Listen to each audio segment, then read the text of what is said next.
Hi hello friends, welcome back to Media Talks. நான் உங்கள் மௌனிகா. என்ன சொல்கிறதுனே தெரியல. ஸோ ஆக்சுவலாக வந்து பார்த்திங்கன்னா, எனக்கு பர்சனல் ப்ராப்ளம் அடி மேலே அடி விழுன்னு சொல்லுவாங்க இல்லையா, அந்த மாதிரி தான் விழுந்துட்டுருக்கு.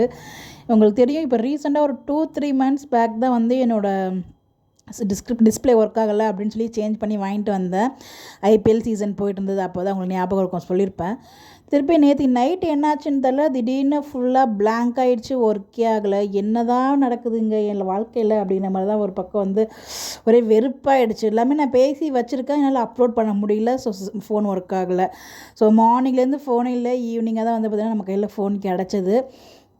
ஸோ அதுக்கப்புறம் தான் வந்து பார்த்திங்கன்னா நேற்றையோட அப்டேட்ஸுமே உங்களுக்கு வந்து இன்றைக்கி தான் பேசி வச்சிருந்த வீடியோ உங்களுக்கு கொண்டு வேணால் ஷேர் ஆகிருக்கும். Sorry for that updates. ஆக்சுவலாக என்னோடய ஃபோன் ஒர்க் ஆகலை, திருப்பி அகைன் டிஸ்பிளே மாற்றிருக்கேன். ஸோ அந்த டிஸ்பிளே என்னென்னா, நான் ஒரு பக்கம் டச் பண்ணால் அது ஒரு பக்கம் டச் ஆகுது, டச்சே ஆக மாட்டேங்குது. இல்லைன்னா கஷ்டப்பட்டு வீடியோ எடிட் பண்ணுற மாதிரி இருக்குது. எனக்கே வந்து ஒரு சிலவை வெறுத்துரும், ஒரு வீடியோ எடிட் பண்ணுறதுக்கே அவ்வளோ இதாக கடுப்பாக இருக்குது. அந்த மாதிரி தான் இருக்குது எடிட்டிங் எனக்கு அந்த ஃபோன் அந்த டிஸ்பிளேனால். இப்போ வந்து நான் ரிப்பேர் பண்ணி அப்படி தான் இருக்குது. எவ்வளோ சீக்கிரம் நான் புது ஃபோன் வாங்கணும், அப்போ தான் வந்து கொஞ்சம் ஈஸியாக இருக்கும்னு நினைக்கிறேன். ஸோ அதுக்கான முயற்சிகள் அடுத்து எடுக்கணும். பட் இதுக்கப்புறம் இதுக்கு மேலே டிஸ்பிளே மாற்றிட்டே இருந்தேன்னா அது வேஸ்ட்டு தான் என்னை பொறுத்த வரைக்கும் அப்படிங்கிறது என்னோட தாட்டு. ஸோ அதான் வீடியோஸ் நல்லா இது கொடுக்க முடியல. இன்றைக்கி எபிசோட் நான் இப்போ தான் பார்த்தேன். ஸோ வந்து பார்த்திங்கன்னா ரொம்ப ஃபாஸ்ட் மூவிங்காக பண்ணியிருந்தாங்க. ஸோ இன்றைக்கி எபிசோட்லேயே வந்து பார்த்திங்கன்னா விஜய் வந்து வெளில வந்து ஸோ அந்த ஜெயிலேருந்து வந்த ஒரு முறைகள்லாம் பண்ணுவாங்க இல்லையா, அதெல்லாம் பண்ணி தான் வீட்டுக்குள்ளே கூப்பிட்டு போயிட்டுருக்காங்க வீட்டுக்குள்ளே.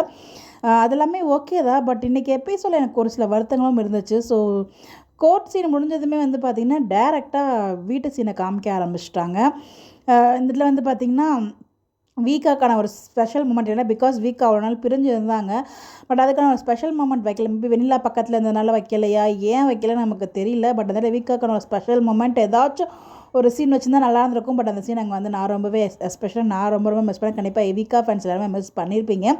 அதை தொடர்ந்து காவேரி வந்து பார்த்திங்கன்னா ஒரு மாதிரி ஃபீல் பண்ணிகிட்டே நின்ற மாதிரி இருந்துச்சு. நான் ப்ரொமோவில் பார்த்து கூட ரொம்ப ஹாப்பியாக ஃபீல் பண்ணிகிட்டு இருக்காங்கன்னு நினச்சேன். பட் நான் ப்ரொமோவில் பார்த்து ஹாப்பியான தடவை கூட எபிசோட் பார்த்து நான் ஹாப்பி ஆகலை. இன்றைக்கி பார்க்கும்போது எனக்கு ஒரு மாதிரி வருத்தமாக தான் இருந்துச்சு. ஸோ என்னடா வீக்காக்கான சீன் எதுவுமே இல்லையே அப்படின்னு சொல்லிட்டு அங்கே போய்ட்டு எல்லோரும் உட்காந்துருக்காங்க, காவிரி மட்டும் ஒதுங்கி நின்றுட்டுருக்காங்க. ஸோ அப்போ விஜய் கூட வந்து அதை கண்டுக்காமல் உட்காந்தாரே அப்படின்னு பக்கம் ஒரு வருத்தமாக இருந்துச்சு. பட் அந்த காவேரியை வந்து வெண்ணிலா கூப்பிட்டு தான் உட்கார வைக்கிறாங்க. பட் நாளை இப்படி தாங்க எனக்கு இன்னும் ஷாக் ஆகுது.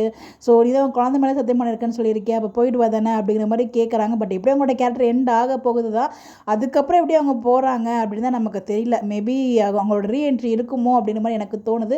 தெரியல, நம்ம எதுவுமே டிசைட் பண்ண வேண்டாம், கோ வித் ஃப்ளோவில் போவோம், எதுவாக இருந்தாலும் பார்த்துக்கலாம். பட் இன்றைக்கி எபிசோட் ரொம்ப ஃபயராக தான் மூவ் பண்ணியிருந்தாங்க, ஃபாஸ்ட்டாக மூவ் பண்ணியிருந்தாங்க. ஃபயர்னு சொல்ல முடியாது, ஸ்க்ரீன் பிளே கொஞ்சம் ஃபாஸ்ட்டாக இருந்துச்சு. ஸோ பசுபதியோட ஆட்கள்னால தான் வந்து பார்த்திங்கன்னா நம்பிராஜன் ஆக்ட் பண்ணிட்டு இருக்காங்க இல்லையா, அவங்க வந்து வரல.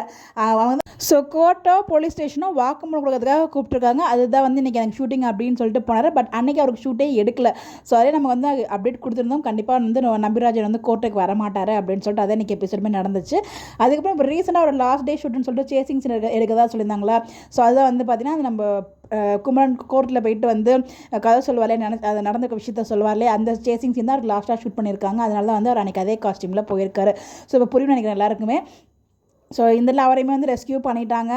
பசுபதியை ரிமாண்ட் பண்ணியிருக்காங்களா, இதில் எவ்வளோ ஃபாஸ்ட்டான ஸ்க்ரீன் பிளே பாருங்கள். அதில் எதிர்பார்க்கவே இல்லை, ரொம்ப ஃபாஸ்ட்டாக மூவ் பண்ணியிருந்தாங்க அந்த விஷயங்கள் எல்லாமே.